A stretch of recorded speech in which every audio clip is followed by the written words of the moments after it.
Olá! Hoje a gente vai mergulhar numa decisão da justiça que, olha, pode mudar as regras do jogo para muita gente que trabalha no Brasil. É uma história que começa de um jeito bem curioso, com um número.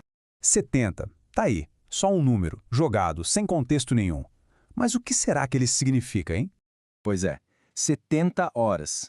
É isso, essa era a jornada total semanal de uma mãe, somando o trabalho dela e o tempo que ela precisava para cuidar do filho. E a história por trás desse número que a gente vai entender agora.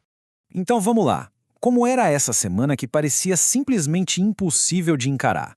A situação era essa, olha só. A gente está falando de uma bancária com um emprego de 30 horas por semana, mas além disso, ela tem um filho com um transtorno do espectro autista, que precisava de 40 horas de terapia por semana. 40! Se a gente somar tudo, dá para ver aí no gráfico, são 70 horas de dedicação total entre o trabalho e o cuidado com o filho. Bom, diante desse cenário, o que ela pediu foi bem objetivo, né? Ela precisava reduzir a jornada de trabalho em 10 horinhas, de 30 para 20 por semana. Mas, e aqui está o ponto-chave, sem ter o salário cortado. Tudo isso para conseguir simplesmente dar conta de tudo e prover os cuidados que o filho dela precisava. Só que o que parecia um pedido super justo acabou virando uma verdadeira batalha na justiça. E foi uma jornada longa, viu? Olha só o caminho das pedras. Foi um não atrás do outro. Primeiro, a própria empresa disse não. Aí o caso foi para a justiça e a primeira instância negou. Ela recorreu para o Tribunal Regional e o que aconteceu? Negado de novo. Parecia que toda porta que ela batia se fechava. Mas ela não desistiu. E foi aí que o caso chegou lá no topo, na mais alta corte trabalhista do Brasil. E aqui a gente entende o porquê de tanto não. Era um choque de visões. De um lado, os tribunais mais baixos pensavam assim, de forma bem literal. Olha, a lei que permite reduzir jornada é só para servidor público. Quem é CLT não tem esse direito. E outra, 30 horas por semana dá para conciliar com a vida familiar. Mas o recurso dela, foi por outro caminho. Argumentou que a Constituição protege crianças com deficiência e que na vida real a conta do cuidado quase sempre sobra para a mulher. E foi exatamente essa visão mais ampla, mais conectada com a realidade, que começou a virar o jogo lá no Tribunal Superior do Trabalho, o famoso TST. O que o TST fez foi genial. Eles não ficaram presos só na lei trabalhista. Foram buscar a base em lugares muito mais fortes. Pensa só, a nossa Constituição, a Convenção sobre os Direitos das Pessoas com Deficiência, até a Declaração Universal dos Direitos Humanos. Isso mudou completamente o nível da conversa.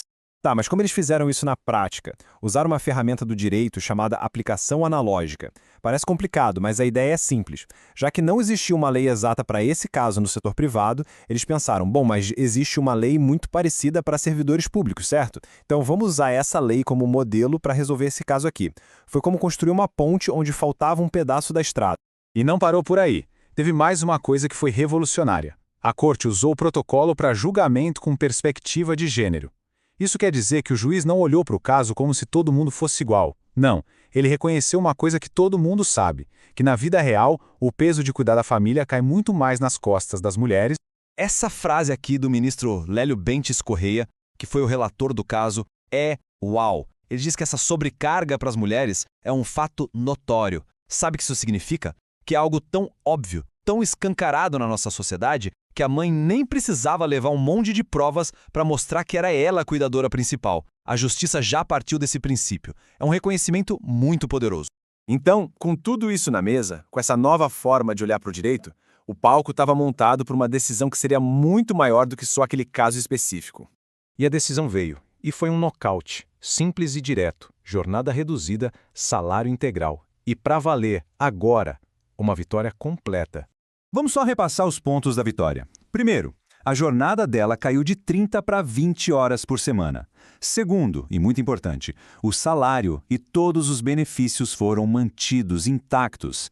E terceiro, que foi a cereja do bolo, a ordem era para ser cumprida na hora, porque a justiça entendeu que a situação era urgente.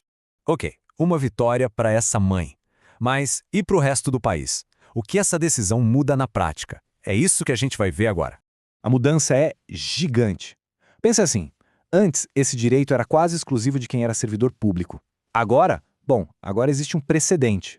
Um caminho aberto para que milhões de trabalhadores da iniciativa privada, com carteira assinada, que vivem a mesma situação, possam lutar pelo mesmo direito. Resumindo a ópera, O TST não só interpretou uma lei que já existia, ele foi além. Ele usou os grandes princípios de direitos humanos e de justiça social para tapar um buraco que existia na nossa legislação. E, com isso, trouxe mais equilíbrio para o dia a dia do trabalhador do setor privado. E tudo isso deixa a gente com uma grande pergunta no final, né?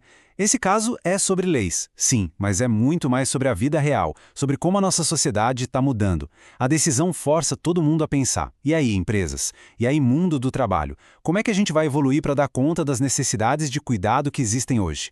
A resposta? Bom, a gente está começando a construir agora.